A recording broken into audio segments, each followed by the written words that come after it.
ಡಾಲಾಯ್ತ್ ಅವರ ಸಾರಥ್ಯದಲ್ಲಿ the Friday times news. ವಿವಿಧ ಬೇಡಿಕೆಗಳನ್ನು ಈಡೇರಿಸುವಂತೆ ಆಗ್ರಹಿಸಿ ರಾಜ್ಯ ಸರ್ಕಾರಿ ನೌಕರರಿಂದ ಜುಲೈ 11ರಂದು ಮೊದಲನೇ ಹಂತದ ಪ್ರತಿಭಟನೆ. ರವಿ ಗುಂಜಿಕರ್. ರಾಜ್ಯ ಸರ್ಕಾರಿ ನೌಕರರ 7ನೇ ವೇತನ ಅನುಷ್ಠಾನ ಹಾಗೂ ವಿವಿಧ ಬೇಡಿಕೆಗಳನ್ನು ಈಡೇರಿಸುವಂತೆ ಆಗ್ರಹಿಸಿ ಮೊದಲನೇ ಹಂತದಲ್ಲಿ ಇದೇ ಜುಲೈ 11ರಂದು ಸಂಜೆ 5 ಗಂಟೆಗೆ ಜಿಲ್ಲಾಧಿಕಾರಿಗೆ ಮನವಿ ಸಲ್ಲಿಸಲಾಗುವುದು. ಸರ್ಕಾರ ನಮ್ಮ ಮನವಿಗೆ ಸ್ಪಂದಿಸದಿದ್ದರೆ ಜುಲೈ 29ರಿಂದ ರಾಜ್ಯಾದ್ಯಂತ ಅನಿರ್ದಿಷ್ಟ ಮುಷ್ಕರ ಹಮ್ಮಿಕೊಳ್ಳಲಾಗುವುದು ಎಂದು ಕರ್ನಾಟಕ ರಾಜ್ಯ ಸರ್ಕಾರಿ ನೌಕರ ಸಂಘದ ಉಪಾಧ್ಯಕ್ಷ ರವಿ ಗುಂಜಿಕರ್ ಅವರು ಹೇಳಿದರು. ಅವರು ನಗರದ ಪತ್ರಿಕಾ ಭವನದಲ್ಲಿ ಮಂಗಳವಾರ ಕರೆದ ಸುದ್ದಿಗೋಷ್ಠಿಯಲ್ಲಿ ಮಾತನಾಡಿ, ರಾಜ್ಯ ಸರ್ಕಾರಿ ನೌಕರರ ಪ್ರಮುಖ ಬೇಡಿಕೆಯಾಗಿರುವ 7ನೇ ವೇತನ ಆಯೋಗವು ಸರ್ಕಾರಕ್ಕೆ ಸಲ್ಲಿಸಿರುವ ವರದಿಯನ್ನು ಯಥಾವತ್ತಾಗಿ ಜಾರಿಗೊಳಿಸಿ ಸರ್ಕಾರಿ ಆದೇಶ ಹೊರಡಿಸಬೇಕು. ಎನ್ಪಿಎಸ್ ರದ್ದುಪಡಿಸಿ ಹಳೆ ಪಿಂಚಣಿ ಯೋಜನೆಯನ್ನು ಮರು ಜಾರಿಗೊಳಿಸಬೇಕು ಹಾಗೂ ಕರ್ನಾಟಕ ರಾಜ್ಯ ಆರೋಗ್ಯ ಸಂಜೀವಿನಿ ಯೋಜನೆಯನ್ನು ಅನುಷ್ಠಾನಗೊಳಿಸಬೇಕೆಂದು ಆಗ್ರಹಿಸಿ ರಾಜ್ಯಾದ್ಯಂತ 31 ಕಂದಾಯ ಜಿಲ್ಲೆ, 3 ಶೈಕ್ಷಣಿಕ ಜಿಲ್ಲೆ ಹಾಗೂ 183 ತಾಲೂಕುಗಳಲ್ಲಿ ಸಂಘದ ಶಾಖೆಗಳನ್ನು ಹೊಂದಿದ್ದು ಆಯಾ ತಾಲೂಕು ಜಿಲ್ಲೆಗಳಲ್ಲಿ ಮನವಿ ಸಲ್ಲಿಸಿ ಸರ್ಕಾರಕ್ಕೆ ಆಗ್ರಹಿಸಲಾಗುವುದು ಎಂದು ಹೇಳಿದರು. ರಾಜ್ಯದಲ್ಲಿ ಸುಮಾರು 2.60 ಲಕ್ಷ ಹುದ್ದೆಗಳು ಖಾಲಿ ಇದ್ದರೂ ಸಹ ಸರ್ಕಾರವು ಜನಸಾಮಾನ್ಯರ ಕಲ್ಯಾಣ ಹಾಗೂ ರಾಜ್ಯದ ಅಭಿವೃದ್ಧಿಗಾಗಿ ಸರ್ಕಾರ ಜಾರಿಗೊಳಿಸುವ ಯೋಜನೆಗಳನ್ನು ಶ್ರೀಸಾಮಾನ್ಯರಿಗೆ ತಲುಪಿಸುವ ಕಾರ್ಯದ ಜೊತೆಗೆ ರಾಜ್ಯದ ಅಭಿವೃದ್ಧಿ ಸೂಚ್ಯಂಕದ ಬೆಳವಣಿಗೆಯಲ್ಲಿ ಮತ್ತು ಜಿಎಸ್ಟಿ ತೆರಿಗೆ ಸಂಗ್ರಹಣೆಯಲ್ಲಿ ಇಡೀ ದೇಶಕ್ಕೆ ಮಾದರಿಯಾಗಲು ಸರ್ಕಾರಿ ನೌಕರರ ಪಾತ್ರ ಪ್ರಮುಖವಾಗಿದೆ. ಇಂತಹ ಕಾರ್ಯಾಂಗದ ನೌಕರರ ಬೇಡಿಕೆಗಳನ್ನು ಈಡೇರಿಸುವುದು ಸರ್ಕಾರದ ಜವಾಬ್ದಾರಿಯಾಗಿದೆ.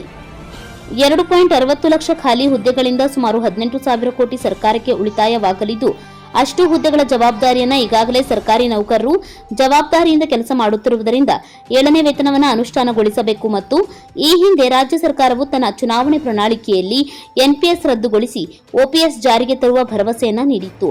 13 ತಿಂಗಳು ಕಳೆದರೂ ಈವರೆಗೂ ಅದನ್ನು ಜಾರಿಗೆ ತಂದಿಲ್ಲ. ಎನ್ಪಿಎಸ್ ಕುರಿತು ಒಂದೇ ಒಂದು ಸಭೆಯನ್ನ ಮಾಡಿರುವುದಿಲ್ಲ.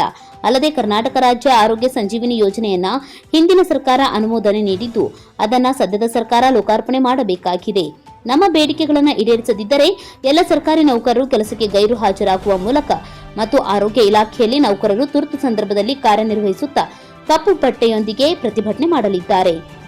ಜಿಲ್ಲೆಯಲ್ಲಿ ಸುಮಾರು 9,000 ಜನರು ಸರ್ಕಾರಿ ನೌಕರರು ಇದ್ದು ಇವರೆಲ್ಲರೂ ಪ್ರತಿಭಟನೆಯಲ್ಲಿ ಪಾಲ್ಗೊಳ್ಳಲಿದ್ದಾರೆ ಎಂದು ರವಿ ಗುಂಜಿಕರ್ ಅವರು ಹೇಳಿದರು. ಈ ಸಂದರ್ಭದಲ್ಲಿ ಸರ್ಕಾರಿ ನೌಕರರ ಸಂಘದ ಪದಾಧಿಕಾರಿಗಳಾದ Basavaraj Ballari, PH Kadiwal, KB Konnur, SR Kattimani, BM Hiremath, DS Durgannavar, Shrishail Birkabbi, BM Pujar ಸೇರಿದಂತೆ ಮುಂತಾದವರು ಉಪಸ್ಥಿತರಿದ್ದರು. ಸರ್ಕಾರಿ ನೌಕರ ಸಂಘದಿಂದ ಪ್ರಮುಖವಾಗಿ 3 ಬೇಡಿಕೆಗಳ ಬಗ್ಗೆ ಈಗಾಗಲೇ ನಾವು ಸಂಘದ ಕಾರ್ಯಕಾರಿ ಸಮಿತಿಯ ನಿರ್ಣಯದಂತೆ 2 ಹಂತದಲ್ಲಿ ನಾವು ಸರ್ಕಾರಕ್ಕೆ ಒಂದು ಮನವಿಯನ್ನು ಕೊಡ್ತಾ ಇದ್ದೀವಿ. ಮೊದಲನೇ ಹಂತವಾಗಿ ಪ್ರತಿ ತಾಲೂಕಿನಲ್ಲಿ, ಜಿಲ್ಲಾ ಕೇಂದ್ರಗಳಲ್ಲಿ ಆಯಾ ತಾಲೂಕಾ ತಹಸೀಲ್ದಾರ್ ಮುಖಾಂತರ ಹಾಗೂ ಜಿಲ್ಲೆಯಲ್ಲಿ ಜಿಲ್ಲಾಧಿಕಾರಿಗಳ ಮುಖಾಂತರ ಆ ಕ್ಷೇತ್ರದ ಶಾಸಕರಿಗೂ ಕೂಡ ಮನವಿ ಕೊಡುವಂಥ ಕಾರ್ಯಕ್ರಮ. ಅದು ನಾವು 8ನೇ ತಾರೀಕಿನಿಂದ 14ನೇ ತಾರೀಕಿನೊಳಗಾಗಿ ರಾಜ್ಯಾದ್ಯಂತ ಅಲ್ಲಿಯ ಶಾಸಕರ ಉಪಸ್ಥಿತಿಯೊಳಗೆ ಮನವಿಗಳನ್ನು ಕೊಡುವಂಥ ಕಾರ್ಯಕ್ರಮ ಮೊದಲನೇ ಹಂತದೊಳಗೆ ಹಾಕ್ಕೊಂಡಿದ್ವಿ.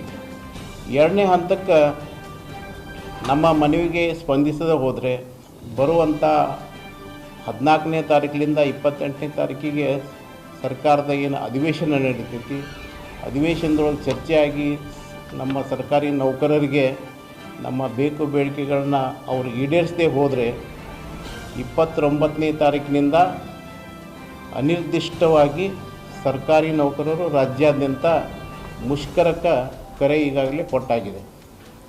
ಆ ಕಾರಣಕ್ಕಾಗಿ ಈಗ ಮೊದಲನೇ ಹಂತದ ಮನವಿಯನ್ನು ಗದಗ ಜಿಲ್ಲೆಯಲ್ಲಿ ನಾಳೆ ದಿನಾಂಕ 11ರಂದು ಸಾಯಂಕಾಲ 5 ಗಂಟೆಗೆ ಜಿಲ್ಲಾಧಿಕಾರಿಗಳಿಗೆ ಜಿಲ್ಲಾ ಆಡಳಿತ ಭವನದೊಳಗೆ ಸಾವಿರಾರು ಸಂಖ್ಯೆಯೊಳಗೆ ನಮ್ಮ ಸರ್ಕಾರಿ ನೌಕರರು ಸೇರಿ ಮನವಿ ಕೊಡುವಂಥ ಒಂದು ಕಾರ್ಯಕ್ರಮ ಹಮ್ಮಿಕೊಳ್ಳಲಾಗಿದೆ. ಈ ಒಂದು ಮನವಿಯ ಪ್ರಮುಖ ಉದ್ದೇಶಗಳೇನಂತಂದ್ರೆ, ಮೊಟ್ಟ ಮೊದಲನೇದಾಗಿ 7ನೇ ವೇತನ ಆಯೋಗ ರಚನೆಯಾಗಿ 19 ತಿಂಗಳುಗಳ ಕಳೆದವು. ಆಯೋಗದ ವರದಿ ಕೂಡ ಈಗಾಗಲೇ ಸರ್ಕಾರಕ್ಕೆ ವರದಿ ನೀಡಿ 4 ತಿಂಗಳುಗಳು ಗತಿಸಿವೆ. 4 ತಿಂಗಳು ಗತಿಸಿದರೂ ಕೂಡ ಸರ್ಕಾರ ನೌಕರರ ವೇತನವನ್ನು ಘೋಷಣೆ ಮಾಡಲಿಕ್ಕೆ ಇವತ್ತಿಗೂ ಸರ್ಕಾರದೊಳಗೆ ನಿರ್ಣಯಗಳು ಆಗಿಲ್ಲ. ಆ ಕಾರಣಕ್ಕಾಗಿ ಇದನ್ನು ಭಾಳ ಗಂಭೀರವಾಗಿ ಸರ್ಕಾರಿ ನೌಕರ ಸಂಘ ಈಗ ಮುಷ್ಕರಕ್ಕೆ ಇಳಿಲಾರ್ದ ಬೇರೆ ಅನ್ಯ ನಮಗೆ ದಾರಿನೇ ಇಲ್ಲ. ಯಾಕಂದ್ರೆ ಈಗಾಗಲೇ ಸರ್ಕಾರದೊಳಗೆ 2,60,000 ಹುದ್ದೆಗಳು ಖಾಲಿ ಅದಾವೆ. ಆ 2,60,000 ಹುದ್ದೆಗಳಿಗೆ ಸರ್ಕಾರ ಏನು ವೇತನವನ್ನು ಕೊಡಬೇಕು, ಆ ವೇತನ ಸರ್ಕಾರಕ್ಕೆ ಅದು ಉಳಿತಾಯ ಆಗುತ್ತೆ. ಆ ಉಳಿತಾಯ ಹಣದೊಳಗೆ ನಮ್ಮ ಹೆಚ್ಚುವರಿ ಏನು ಸರ್ಕಾರಕ್ಕೆ 18,000 ಕೋಟಿ ಏನು ಬರ್ಡನ್ ಆಗುತ್ತೆ, ಆ ಉಳಿತಾಯ ಹಣದೊಳಗೆ ಅವರು ಮ್ಯಾಚಪ್ ಮಾಡ್ಕೊಳ್ಳೋಕೆ ಅನುಕೂಲ ಆಗುತ್ತೆ. ಇವೆಲ್ಲ ಇದ್ದರೂ ಕೂಡ ನಾವು ಆರ್ಥಿಕ ಏನು ಸಮಸ್ಯೆಗಳದಾವ ಅನ್ನೋ ಬಗ್ಗೆ ಸರ್ಕಾರಿ ನೌಕರ ಸಂಘದ ಸೂಕ್ತವಾಗಿ ನಾವು ಪ್ರಸ್ತಾವನೆ ಕೊಟ್ಟರೂ ಕೂಡ ಸರ್ಕಾರ ನಮ್ಮ ಸರ್ಕಾರಿ ನೌಕರರಿಗೆ ಸಿಗುವಂಥ 7ನೇ ವೇತನ ಆಗಿರ್ಬೋದು. ಆಮೇಲೆ 2ನೇದು ನಮ್ಮ ಬೇಡಿಕೆ ಏನಪ್ಪ ಅಂತಂದರೆ NPS ರದ್ದುಗೊಳಿಸಿ OPS ಜಾರಿ ತರೋದು. NPS ರದ್ದುಗೊಳಿಸಿ OPS ಜಾರಿ ತರ್ತೀವಿ ಅಂತೇಳಿ ಸರ್ಕಾರ ಅಧಿಕಾರಕ್ಕೆ ಬರುವಾಗ ಅವರ ಒಂದು ಚುನಾವಣಾ ಅಜೆಂಡಾದೊಳಗೆ ಹಾಕಿಕೊಂಡಿದ್ರು. ಅವ್ರ ಪ್ರಣಾಳಿಕೆಯೊಳಗೆ ನಾವು NPS ರದ್ದು ಮಾಡ್ತೀವಿ ಅಂತೇಳಿ ಚುನಾವಣಾ ಪ್ರಣಾಳಿಕೆಯೊಳಗೆ ಹಾಕ್ಕೊಂಡು ಸರ್ಕಾರ ಅಧಿಕಾರಕ್ಕೆ ಬಂದು 1 ವರ್ಷ ಗತಿಸಿದ್ರು ಕೂಡ ಇನ್ನೂ ಅದರ ಬಗ್ಗೆ ಚಕಾರ ಎದ್ದಿಲ್ಲ. ನಾವು ಅದರ ಬಗ್ಗೆ ಮೊನ್ನೆ ಸಮಾವೇಶದೊಳಗೆ ಸರ್ಕಾರಿ ನೌಕರ ಸಮಾವೇಶ ಸುಮಾರು ಬೆಂಗಳೂರು ಅರಮನೆ ಮೈದಾನದೊಳಗೆ 2 ಲಕ್ಷಕ್ಕಿಂತ ಹೆಚ್ಚು ಸರ್ಕಾರಿ ನೌಕರರು ಸೇರಿ ಒಂದು ಅದ್ಭುತವಾಗಿ ದೊಡ್ಡ ಸಮಾವೇಶವನ್ನು ನಾವು ಅವತ್ತಿನ ದಿವಸ ಮಾಡಿದ್ವಿ. ಆ ಸಮಾವೇಶದೊಳಗೆ ಸನ್ಮಾನ್ಯ ಮುಖ್ಯಮಂತ್ರಿಗಳು ಆ ಸಮಾವೇಶದೊಳಗೆ ಬಂದಿದ್ದರು. ಅವರೇ ಉದ್ಘಾಟನೆ ಮಾಡಿ ಭರವಸೆ ಕೂಡ ಕೊಟ್ಟಿದ್ದರು, ನಾವಿಲ್ಲ ನಿಮಗೆ ಬೇಡಿಕೆಗಳನ್ನು ಈಡೇರಿಸ್ತೀವಿ ಅಂತೇಳಿ. ಬಟ್ ಇವತ್ತಿನವರೆಗೂ ನಮ್ಮ ಯಾವುದೇ ಬೇಡಿಕೆಗಳು ಈಡೇರ್ತಾ ಇಲ್ಲ. ಬರೀ NPS ಸಲುವಾಗಿ ಒಂದು ಸಮಿತಿಯನ್ನು ರಚನೆ ಮಾಡಿ, ಆ ಸಮಿತಿ ರಚನೆ ಮಾಡಿ ಈಗ 1 ವರ್ಷ ಆದರೂ ಕೂಡ ಆ ಸಮಿತಿಯ ಯಾವುದೇ ಒಂದು ಸಭೆಗಳಾಗಿಲ್ಲ. ಆ ಸಮಿತಿ ಬೇರೆ ಬೇರೆ ರಾಜ್ಯದೊಳಗೆ ಏನು ಅನುಷ್ಠಾನ ಮಾಡ್ಯಾರ ಅಲ್ಲಿ ಹೋಗಿ ಅಧ್ಯಯನ ಮಾಡ್ಕೊಂಬರ್ತಾ ಅಂತ ಹೇಳಿದರು. ಯಾವ ರಾಜ್ಯಕ್ಕೂ ಆ ಸಮಿತಿ ಹೋಗಿಲ್ಲ, ಒಂದು ಸಭೆಗಳನ್ನು ಮಾಡಿಲ್ಲ. ಆ ಸಮಿತಿ ಸುಮ್ಮನೆ ನೆಪಕ್ಕೆ ಆ ಸಮಿತಿಯನ್ನು ರಚನೆ ಮಾಡಿ ಅವರು ನೀಡಿದಂಥ ಪ್ರಣಾಳಿಕೆಯ ಭರವಸೆ ಇವತ್ತು ಈಡೇರ್ತಾ ಇಲ್ಲ. ಇದು ಭಾಳ ಗಂಭೀರವಾದ ವಿಷಯ ಐತಿ. 3ನೇದಾಗಿ ಆರೋಗ್ಯ ಭಾಗ್ಯ ಯೋಜನೆ. ಹಿಂದಿನ ಸರ್ಕಾರ ಇದ್ದಾಗ ಆರೋಗ್ಯ ಭಾಗ್ಯ ಯೋಜನೆಯನ್ನು ಸರ್ಕಾರ ರಚನೆ ಮಾಡಿ ಆದೇಶ ಕೂಡ ಆಗಿದೆ. ಅದು ಹಿಂದಿನ ಸರ್ಕಾರದಾಗ ಆದೇಶನೂ ಆಗಿದೆ. ಅದು ಬರೀ ಲೋಕಾರ್ಪಣೆ ಮಾತ್ರ ಬಾಕಿ ಇದೆ. ಅದಕ್ಕಾಗಿ ಒಂದು ಪ್ರತ್ಯೇಕ ಒಂದು ನಿರ್ದೇಶನಾಲಯ ಮಾಡಿದ್ದಾರೆ. ನಿರ್ದೇಶನಾಲಯದ ಜೊತೆಗೆ ಅಲ್ಲಿ ಸಿಬ್ಬಂದಿ ಕೂಡ ಕೆಲಸ ಮಾಡ್ತಾ ಇದ್ದಾರೆ. ಅದರಿಂದ ಸರ್ಕಾರಕ್ಕೆ ಯಾವ ಹೊರೆನೂ ಇಲ್ಲ. ಸರ್ಕಾರದ ವಿವಿಧ ವೃಂದದ ವಿವಿಧ ಶ್ರೇಣಿಯ ನೌಕರರ ಒಂದು ವೇತನದೊಳಗೆ ಅದು ಕಟಾವಣೆ ಮಾಡೋಕ್ಕೆ ಎಲ್ಲ ನೌಕರರು ಅದಕ್ಕೆ ಅವರು ನಾವು ತಯಾರಿದ್ದೇವೆ ಅಂತೇಳಿ ಎಲ್ಲ ಬರೆದು ಕೊಟ್ಟಾಗೈತಿ. HRMSನೊಳಗೆ ಮಾಹಿತಿಯನ್ನು ಕೊಟ್ಟಿವಿ.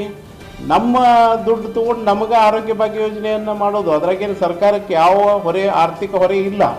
ಇಂಥ ಒಂದು ಯೋಜನೆ ಕೂಡ ನಗದು ರಹಿತ ಯೋಜನೆ. ಅದು ಈಗಾಗಲೇ ಪೊಲೀಸ್ ಇಲಾಖೆ ಆಗಿರ್ಬೋದು, ಇತರೆ ನಮ್ಮ ನಿಗಮಗಳಲ್ಲಿ ಇದು ಆಗಲೇ ಅನುಷ್ಠಾನ ಆಗೈತಿ, ಅದು ಯಶಸ್ವಿನೂ ಆಗೈತಿ.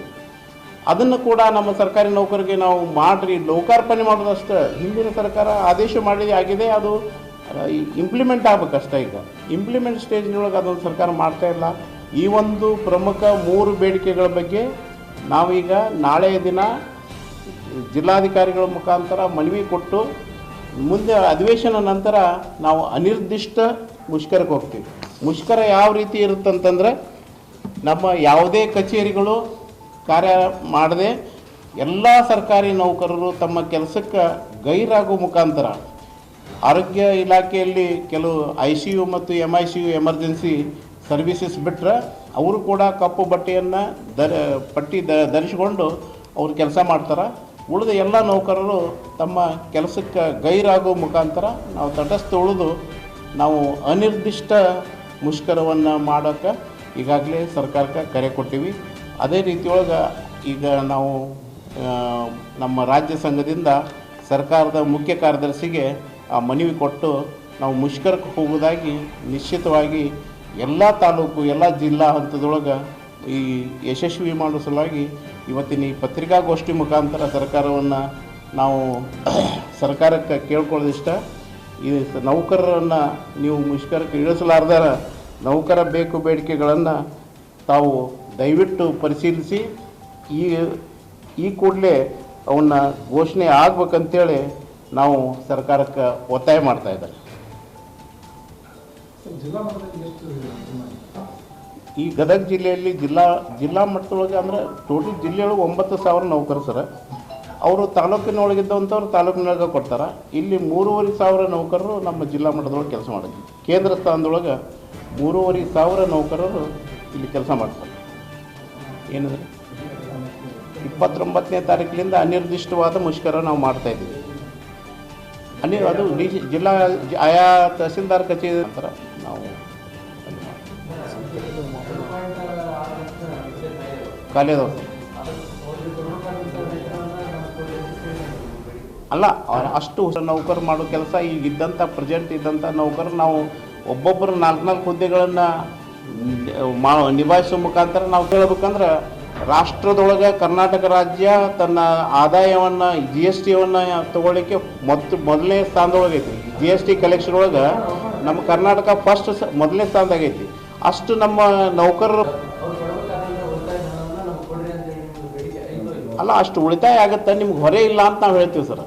ಸರ್ಕಾರಕ್ಕೆ ಹೆಚ್ಚಿನ ಹೊರೆ ಇಲ್ಲ. ಈಗ ಇನ್ ಕೇಸ್ ಅವರು ತುಂಬಿದ್ರು ಅಂತಂದ್ರೆ ಅಷ್ಟು ಅವ್ರಿಗೆ ಬರ್ಡನ್ ಇದ್ದೇ ಇರ್ತೈತೆ ಅದು. ಈಗ ಇವರು 7ನೇ ವೇತನ ನಮಗೆ ಅವ್ರಿಗೆ ಯಾವ ಥರ ನೀವು ಆರ್ಥಿಕ ಹೊಂದಾಣಿಕೆ ಮಾಡಬೇಕು ಅನ್ನೋ ಪ್ರಶ್ನೆನೂ ಬರ್ತದೆ. ಈಗ ನಿಮಗೆ 18,000 ಕೋಟಿ ಸಲಹೆ ಸರ್. ಯಾಕಂದ್ರೆ 18,000 ಕೋಟಿ ಬರ್ಡನ್ ಆಗುತ್ತೆ, ಅದನ್ನ ಎಲ್ಲಿಂದ ತರೋ ಅನ್ನೋ ಪ್ರಶ್ನೆ ಅವ್ರು ಕೇಳಿದಾಗ ಇಷ್ಟೊಂದು ಹುದ್ದೆಗಳು ಖಾಲಿ ಅದಾವ, ನಮ್ಮಿಂದನೇ ಸಾಕಷ್ಟು ಉಳಿತಾಯ ಆಗುತ್ತೆ, ಸರ್ಕಾರಿ ನೌಕರರಿಂದನೇ ಸಾಕಷ್ಟು ಉಳಿತಾಯ ಆಗುತ್ತೆ.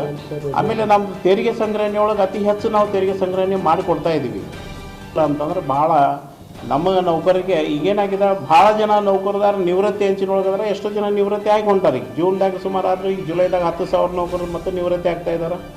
ಹೀಗಾಗಿ ನೌಕರು ನಿವೃತ್ತಿ ಆಗ್ತಾ ಇದ್ದಾರೆ. ಎಲ್ಲ ನೌಕರು ಕೇಳ್ತಾ ಇದ್ದಾರೆ, ಏನು ರೀ ಅಧ್ಯಕ್ಷರ 2 ವರ್ಷ ಆಯ್ತು ಇನ್ನೂ ತನಕ ನಿಮ್ಗೆ 7ನೇ ವೇತನ ಬರಲಿಲ್ಲ, ಹೆಂಗೆ ಯಾವಾಗ ಕೊಡಿಸ್ತೀರಿ ಅಂತೇಳಿ ಇದು ನೌಕರರ ಪ್ರಶ್ನೆನೂ ಐತೆ.